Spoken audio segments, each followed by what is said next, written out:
Saya itu pemuja Allah yang serius. Sama ya pemuja Allah, tapi kan kadang kurang alim. Saya ini pemuja Allah serius. Saya itu kalau ngaji, ya ngaji biasa belajar. Itu sering nangis, nangis seneng.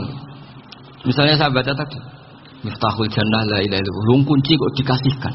Kita ini masuk neraka gak pantas, enggak bawa kuncinya kok masuk gitu. Harusnya kita ini masuk surga, kita kan pegang kunci surga, gak pegang kunci neraka. Maka aneh kalau kamu masuk neraka itu aneh. Coba kita pegang kunci surga apa kunci neraka? Tapi kata teman saya suun rokok anu kunci ini. Karena tidak ada pintunya. Tetapi bilang kamu kok tahu? Memangnya mau ke sana kata saya. Saya tidak punya rencana tahu neraka. Dan saya meskipun guyon itu serius. Bedanya orang alim sama tidak itu di situ.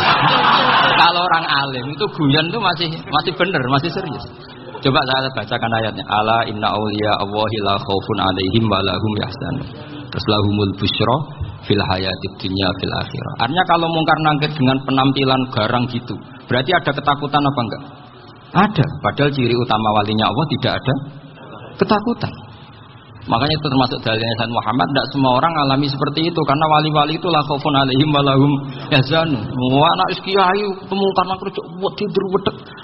Iku dredege ora kok pertanyaan kok nek konan santri piye. Lho isen wis kiai dihanjuti mau karena kerja. Malu gak kira-kira? Mesti pelengahan konan santri piye. Nah jawabannya gampang karena pernah ngajar tauhid. Makanya Sayyidina Ali ini ceritanya ada di kitab Nurul Dolam. Sama lihat di kitab Nurul Dolam karangannya Syekh Nawawi Banten. Itu Sayyidina Ali itu ya, andai kan orang biasa mungkin ya agak-agak hasut, tapi ini wali gak boleh kamu katakan. Dia itu mangkal sama Umar. Orang kok setiap orang pernah dibentak. Apa dia berani bentak Munkar Nakir? Penasaran. Bagaimana perangnya Umar itu berlanjut enggak gitu kira-kira. Akhirnya minta ya Allah saya minta kasaf. Ya karena yang minta Sayyidina Ali karena mau wajah dituruti sama kasaf. Dilihat Sayyidina Umar pas meninggal itu. Jadi hasud itu ya kadang penting asal baik.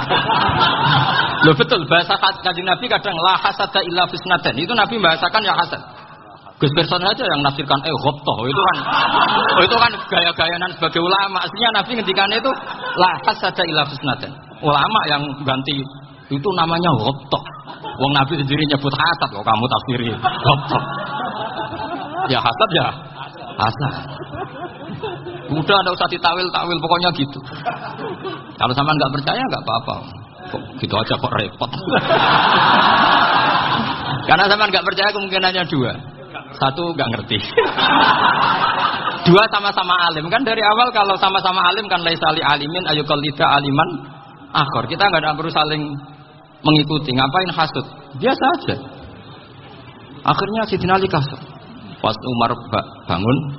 Setelah mati kan bangun, setelah meninggal bangun. Munkar Nakir datang dengan perang yang sangat garang. Itu digambarkan Sayyidina Ali matanya itu kalkidril ghali. Kayak apa kendil yang apa menganga. Wah seru. Sayyidina Ali senang, paling takut ini Umar. Senangnya bukan main, wah ini mesti takut Umar. Biasa. Ternyata enggak, Umar malah bangkit. Woi Munkar Nakir. Kamu tahu menghadapi siapa? Itu betul. Kamu itu menghadapi temannya ahabbal khalqi ilallah. Yang diandalkan temannya bukan dia. Kamu tahu yang kamu hadapi. Saya ini teman kekasihnya Allah. Jadi boleh kamu mengandalkan Mbak Firjon. Tapi nanti resikonya Munkar Nakir tanya, itu Firjon siapa? Wah itu masalah kan. Makanya syaratnya wali itu harus ma'rufun fis sama. Di langit sudah populer. Makanya dulu ada orang yang saking seninya Abdul Qadir ditanya apa saja jamnya Abdul Qadir Al-Jilani. Itu aman karena beliau populer. Makanya program kita harus populer dulu di langit. Nah, itu nanti kalau dicatat oleh santri-santri nggak apa-apa. Kalau nggak populer nanti dicatat itu siapa? Masalah ini. Umar itu yang dibanggakan itu, kamu tahu saya siapa? Ya tidak tahu, saya ini temannya kekasihnya Allah. Temannya Muhammad, iya Muhammad Rasulullah. Wah mikir, waduh, repot. Loh di dunia aja gitu kan, temannya presiden, temannya panglima, apalagi ini temannya Sayyidul Awalin wal Akhirin. Di dunia aja bilang temannya presiden, menteri, orang sudah takut, apalagi ini temannya Sayyidul Awalin. Hanya Mungkar Nakir konfirmasi sama Allah, gimana ya Allah ini ngadepi. Sebetulnya yang diadakan itu temannya, bukan dia. Wah, akhirnya sama Allah dibilang, ya Bu, ya sama seorang seperti itu Bu yang sopan. Terus semenjak itu Mungkar Nakir itu nggak selalu berpenampilan seperti itu sangat. Jadi semoga itu konsisten sampai nanti. Jadi kamu kalau ingin nggak takut Mungkar Nakir jadi wali. Karena syaratnya tadi hanya wali sing la khaufun alaihim wa lahum yahzanun lahumul busyra fil hayatid dunya fil akhirah. Jadi orang itu kalau ngaji itu harus khatam. Jangan semuanya kena pertanyaan. Dan kalau semuanya kena pertanyaan nanti repot. Kalau Nabi Muhammad ditanya waman Nabi juga. Nabimu siapa? Lu kan terus jadi aneh. Jadi makanya ngendikan Sayyid Muhammad semua ulama lah. Enggak ada am kecuali ditakhsis. Kecuali sifatnya Allah. Misalnya bikulli syai'in alim ya benar-benar bikulli syai'in. Tapi kalau am semuanya pasti ada takhsis. Meskipun dalam muhawarah muhadasah biasa. Misalnya contoh gampang, istri kamu baru seneng kamu, Mas nak pengen apa-apa itu lapor aku, gak apa-apa Mas, mesti aku seneng sama lapor. Iku dia aku pengen wayo. Langsung jadi apa wae. Mesti apa wae maksudnya kecuali itu gitu. Padahal kalau ngomong Mas sampean ingin apa saja tak dukung. Terus sampean bilang, pengen iku wayo. Kira-kira disetujui apa enggak? Sama seperti kita kalau punya teman akrab, wes nang omahku gak apa-apa, anggap aja omahmu dhewe. Terus mlebu kamar. Jadi tidak ada am kecuali di kita. Artinya kalau ada cerita bahwa orang mati pasti ngalami ditanya Mungkar Nakir, itu pasti ada am yang di taksis. Itu pasti tidak dialami para anbiya, para auliya. Karena ciri utama wali itu la khaufun alaihim walahum yahzanun. Kemudian saya yang mau cerita ya, supaya sampean bisa menghadapi dunia global ini, tak bawa tafsir Munir termasuk tadi. Ini saya baca ini karangannya Syekh Nawawi, karena tadi kata Mbak Firjon ngaji itu harus sama orang yang bersanad. Saya ini kalah sama beliau itu berkali-kali. Secara nasab saya harus manggil Mbah. Secara silsilah ilmu saya juga kalah lagi. Saya sering disewani sama cucu-cucu Syekhona Khalil. Kiai Siddiq itu termasuk murid dekat beliau Syekhona Khalil. Kalau itu berarti kan Gus Firjon, Ahmad, terus Mbah Siddiq. Mbah Siddiq ngaji Syekhona Khalil. Syekhona Khalil itu pernah ngaji langsung sama Sayyid Zaini Tahlan. Berarti beliau dari Sayyid Zaini Tahlan itu baru generasi kelima. Sementara saya itu sudah ke-7 atau ke-6. Saya, Mbah Mun, Mbah Karim misalnya, Mbah Hashim, Mbah Mahfud Termas, Sayyid Abi Bakar Sato yang ngarangnya Anatul Talibin, baru Sayyid Zaini Tahlan. Berarti saya ke-7, kalah lagi. Tapi untuk jadi wali biasanya cepat saya. Karena syaratnya jadi mbah itu ngalah demi putu. Jadi kalau beliau ngotot, saya dulu Gusti saya mbahnya. Wah itu mbah yang enggak baik. Pasti jatahnya dikasihkan apa? Cucunya dulu. Makanya Abdul Muthalib itu orang yang dapat wangsit, tapi yang jadi nabi itu cucunya. Jadi dalil saya banyak. Sebenarnya Abdul Muthalib itu sudah sering dapat wangsit. Karena saya bahasakan wahyu, Nabi yang protes, enggak Nabi kok dapat wahyu. Tapi sebetulnya Abdul Muthalib itu masyhur. Kalimat-kalimatnya menunjukkan bahwa beliau itu sudah dapat wahyu kalau nanti cucunya itu jadi Nabi. Makanya senangnya bukan main Abdul Muthalib sama Rasulullah. Putu seneng, mbah seneng putu. Jadi mungkin, jadi sampean enggak usah protes loh. Yang jadi wali kok cucunya. Dulu betul. Dulu Mbah Hamid Pasuruan itu kalau Mbah Ahmad Siddiq ke sana, Mbah Hamid Pasuruan kalau manggil Mbah Ahmad Siddiq itu paman. Tapi pamannya minta ijazah ke ponakan. Apa ya gara-gara itu memang. Kalau itu masih berlaku, apa? Ngalah masih. Kayaknya masih apa? Hawane masih. Hawane masih. Karena melihat tren-tren langit masih gitu kayaknya masih. Masih itu. Ya, tapi mbahnya tetap dapat jatah, tenang saja nanti. Tapi memang sebaiknya mbah itu legowo. Rasulullah Muhammad SAW itu terkenal min dzurriyyati Ibrahim. Tapi kata Rasulullah, ana dakwatu Ibrahim wa bisyaratu Isa. Aku nganti ngene iki barokah dongane Nabi siapa? Ibrahim. Jadi dongane Nabi Ibrahim ya tipe teng putu. Jadi banyak bukti bahwa jatuhnya aku putu gitu. Tadi saya di kamar sama beliau berduaan. Nih Mbah jadi wali di sini. Aku webah. Cocokan tadi. Nah, kenapa saya akhir-akhirnya gulirkan daftar wali? Kenapa? Saya ini resah ya. Orang sudah ingin dicintai pejabat, dicintai tetangga, dicintai teman. Tapi kadang-kadang orang lupa lagi dicintai Allah. Makanya saya meskipun guyon, tapi ini amdan, bukan sahwan. Supaya orang punya cita-cita lagi jadi wali, ingin dicintai Allah. Kita ini terlalu lama ingin dicintai makhluk. Mbok ya naik kelas sedikit. Ingin dicintai Allah Subhanahu wa Ta'ala. Meskipun saya guyon, tapi tadi guyon saya tuh lebih serius ketimbang serius Anda. Karena tak pikir saya tuh kalau pergi itu seneng ngebis, bukan karena saya tidak punya mobil, tapi saya sering mau butuh itu supaya gak diganggu. Karena saya tuh harus punya waktu sendiri. Kalau ngebis kan ketemu orang gak kenal, tapi sekarang ya gak susah, banyak yang kenal. Dan susahnya lagi gak minta ijazah, minta foto. Serem wepet tuh. Mau dibenci itu umatnya Rasulullah Shallallahu Alaihi Wasallam, mau disetujui itu sanatnya mana? Kalau ketemu orang alim minta apa? Foto. Itu nggak ada sanatnya.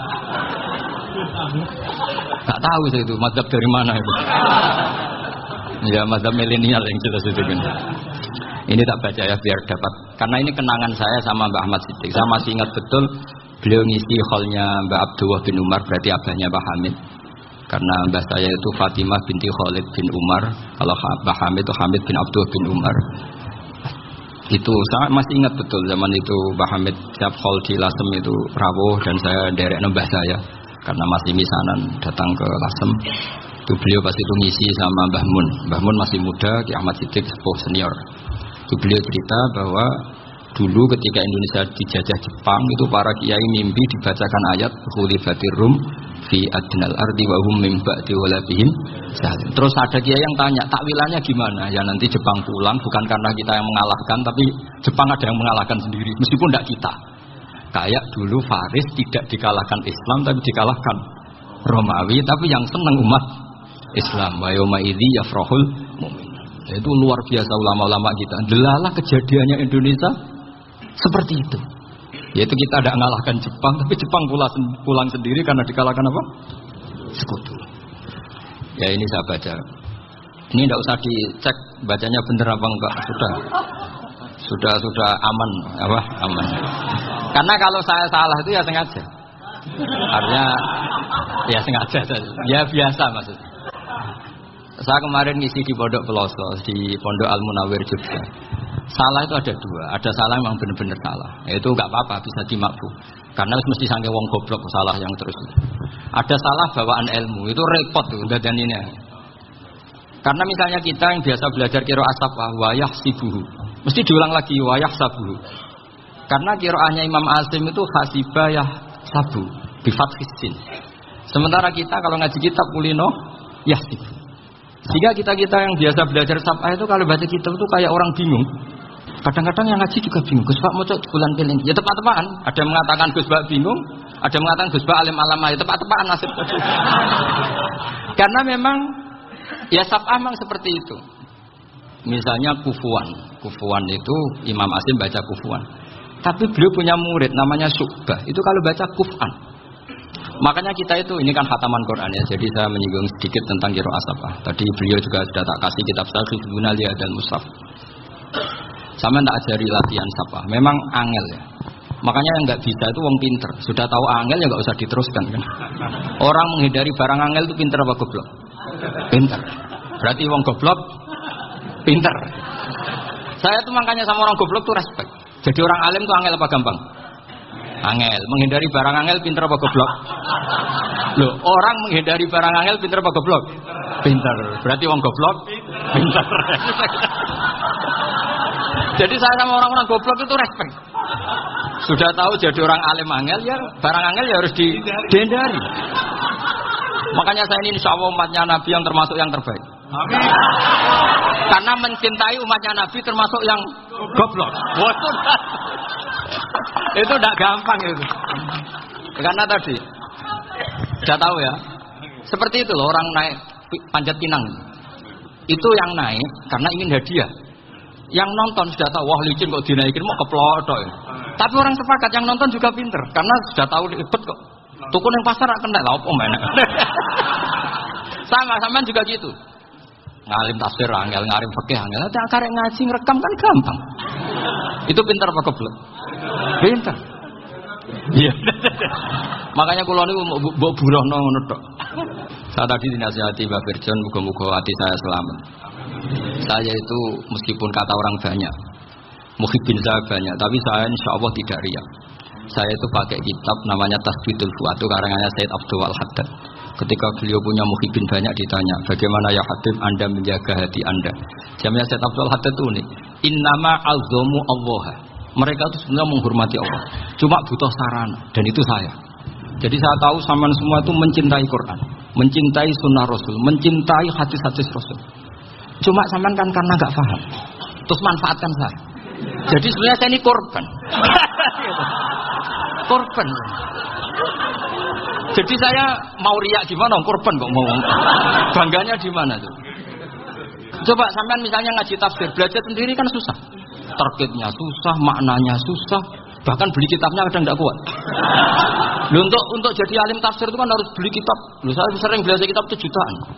Tafsir Tobari, saya pernah beli kitab Fakhrur Razi itu berapa coba? 27 jilid. Karangannya Fakhrur, belum karangannya ulama modern Imam Sa'rawi. Itu berapa jilid? Itu jutaan. Saya kemarin juga dihadiahi kitab Pak Quraish Shihab namanya Faidul Bari fi Syarhil Bukhari. Pak Quraish Shihab yang terkenal. Dia sering diskusi sama saya. Saya ngasih hadiah beliau ngasih hadiah saya. Oh itu harganya nggak kuat. Tidak kuat kadang di Indonesia nggak ada coba. Dan sama orang hebat menghindari kesulitan itu. Nah kesulitan itu sebab ngaji ikut, kalau nggak paham dirukokna rekamannya itu udah gitu. Pinter mana sama saya? Pinter sampean kan? Bikin sosis susah beli aja kok repot kan. Makanya nggak boleh orang bilang, wah itu goblok reso tafsir itu wong pinter. Makanya nanti kalau saya ketemu Nabi tidak termasuk orang yang mentahkir orang Islam.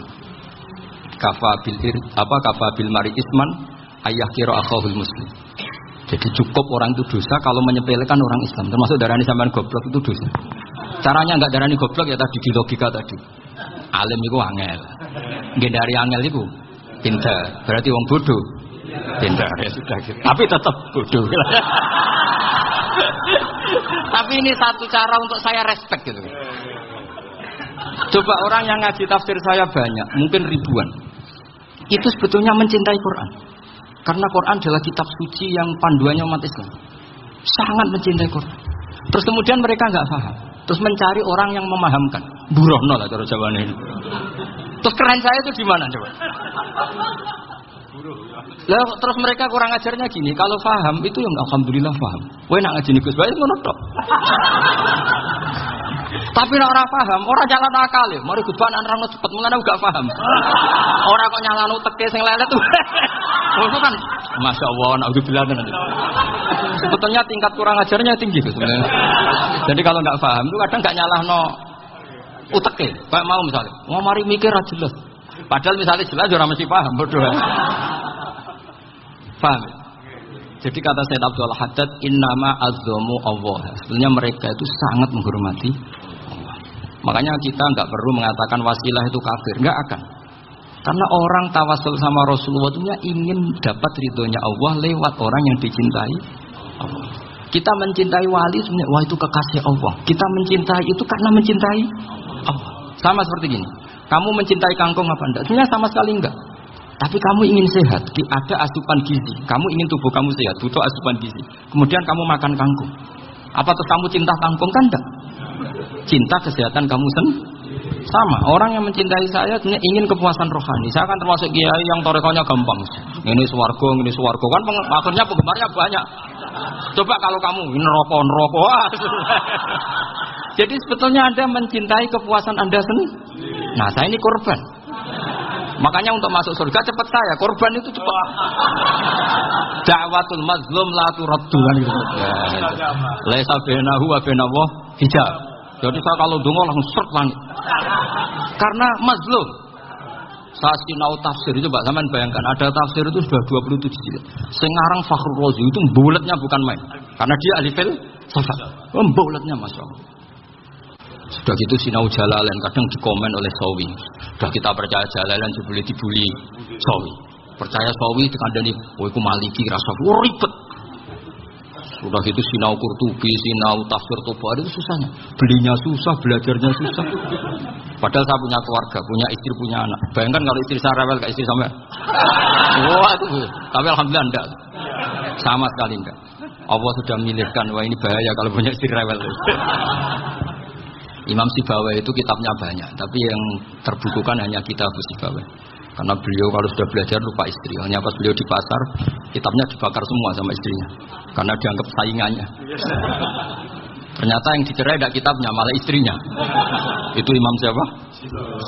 Tapi alhamdulillah kitab saya nggak terbakar, aman. Saya teruskan ya. Jadi untuk menjaga riya dilatih innama azzamu Allah. Sebenarnya mereka itu menghormati.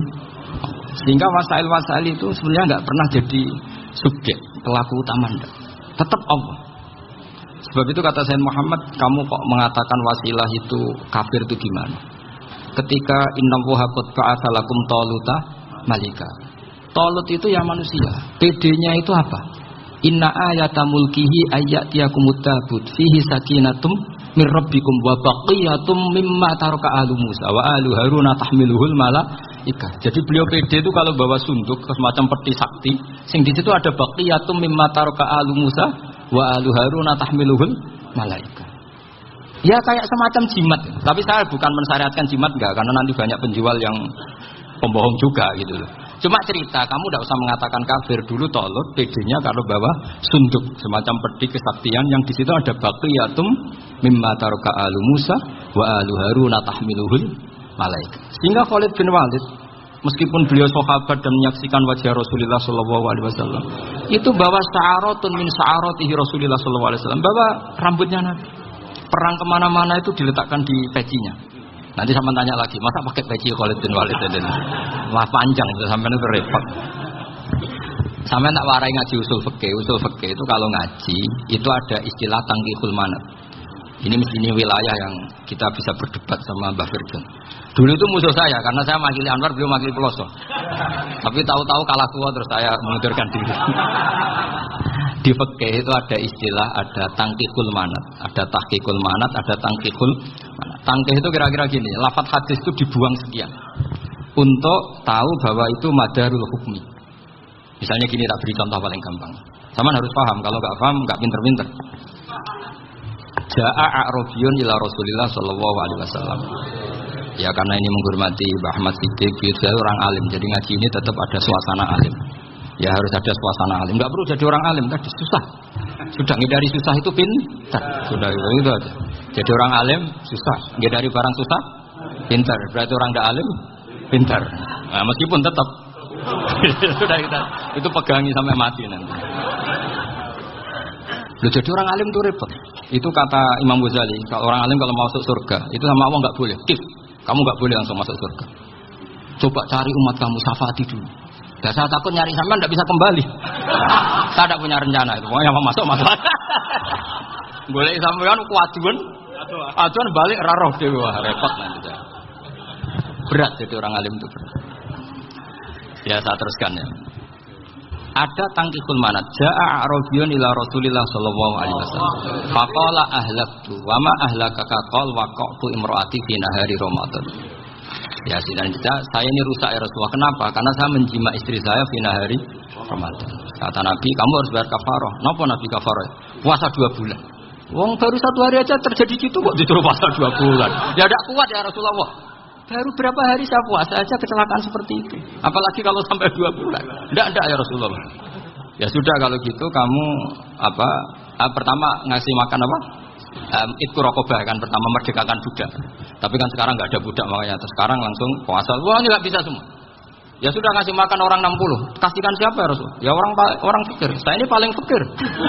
Di kampung saya ini orang paling fakir. Jadi mulai dulu orang fakir itu hubungan suami istri itu paling lancar. Mulai dulu. Makanya orang fakir itu anaknya banyak. Karena hiburannya hanya itu. Wong Ramadan aja. Coba Mau ke ATM nggak punya uang, mau antri di bank nggak punya, mau apa coba? Itu mulai dulu. Ini sanatnya mutasil. Wah, akhirnya sudah sanksinya kan tadi ya itqu raqabah atau puasa 2 bulan berturut-turut atau ngasih makan 60 orang miskin. Lalu kata ahli usul fikih, kata A'rabi dibuang, nggak menjadi catatan hukum.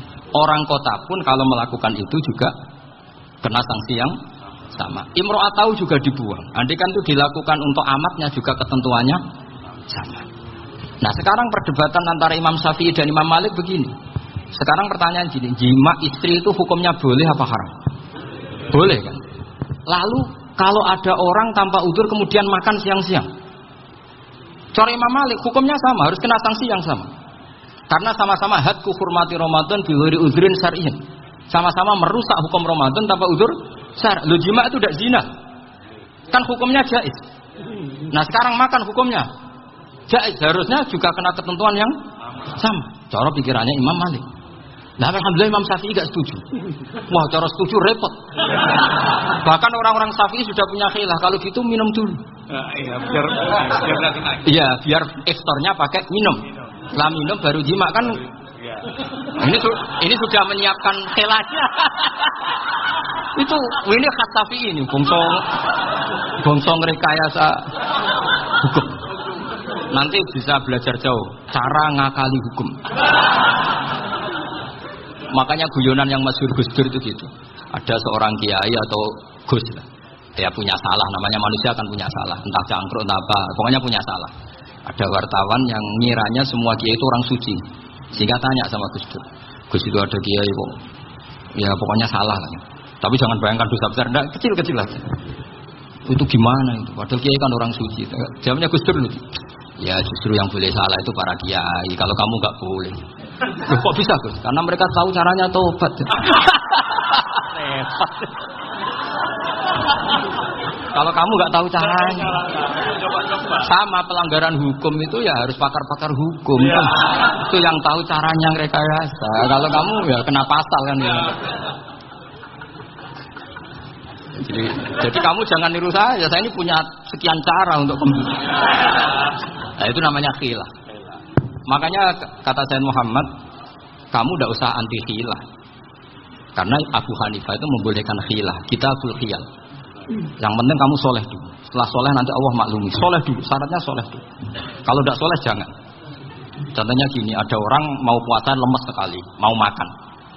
Gampang. Kalau langsung makan kan kayak hadku hormati Ramadan di Weruzrin Sarian. Aku langsung mau jembera sowan Mbah Firjo. Sudah status saya Pak, musafir. Nah, sudah berangkat saja sampai Tuban makan. Nanti kalau nggak jadi ya nggak apa-apa sudah. Kan mulai pergi sudah musafir. Saya tidak tahu nanti malaikat tertarik gebuki nggak tahu. Tapi itu ada khilafnya. Asal soleh. Karena kata Sayyid Muhammad dan semua kitab mengatakan itu. Kalau sama nggak tahu ya kebablasan. Nabi Ayub, yang terkenal Gudiken itu siapa? Ayub ya. Nah, itu yang Israiliyatnya kan seru. Gudiken dikukur baik kreweng itu terlalu lah kalau itu. Untuk kreweng konti, ning Arab ora ono kreweng itu sudah masalah itu. Singkat cerita, Nabi Ayub ketika diasingkan kaumnya itu kan nggak punya sumber makanan.